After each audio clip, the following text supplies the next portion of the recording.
Did you know that the Marine Corps was founded in a bar? Most people didn't.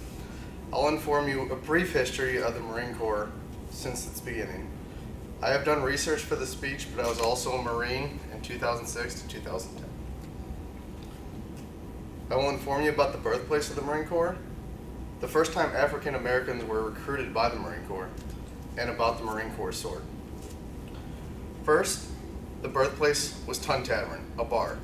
I have a picture to show you, illustration.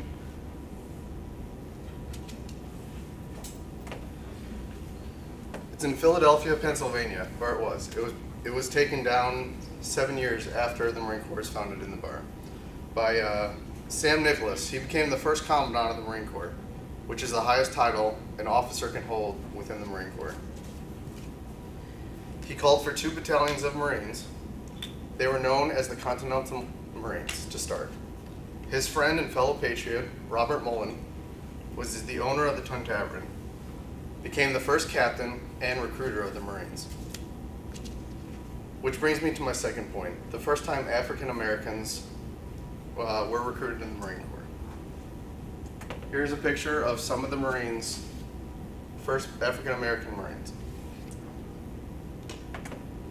In 1942, Commandant Holcomb issued directions to the officers and recruiters of the Marine Corps to begin recruitment of African Americans.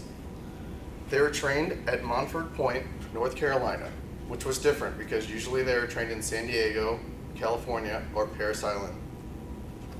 Between 1942 and 1949, 20,000 African Americans were trained at this point, which is a pretty big number considering how small the Marine Corps is.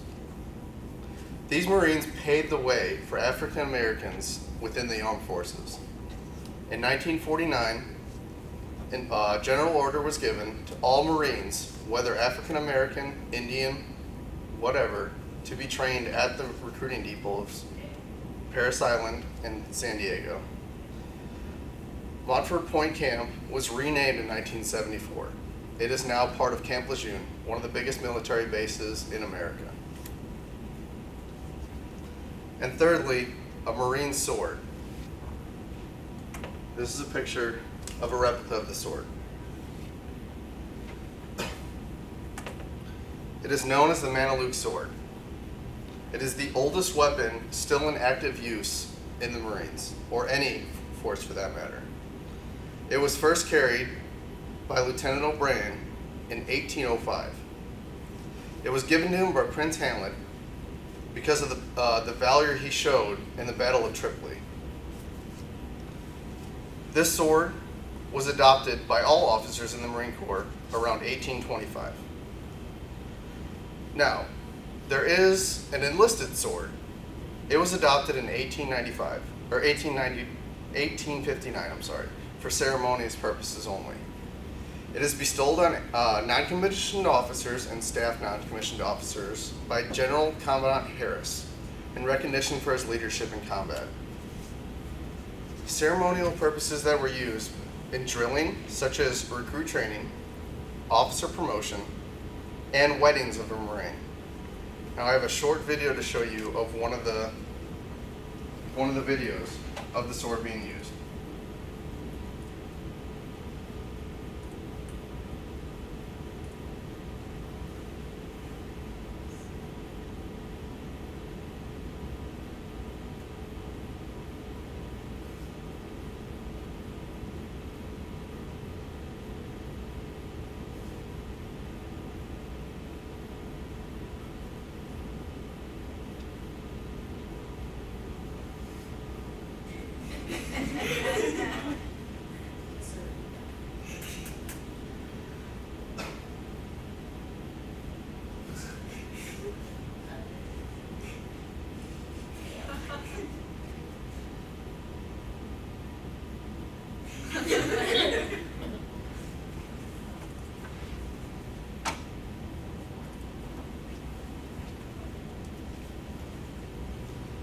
The Marine Corps has been a fighting force for the United States of America since it was founded.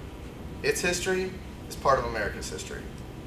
Since the day it was founded in Tun Tavern to the first day African Americans joined the Marines and beyond, the Marine Corps has fought for America's freedom.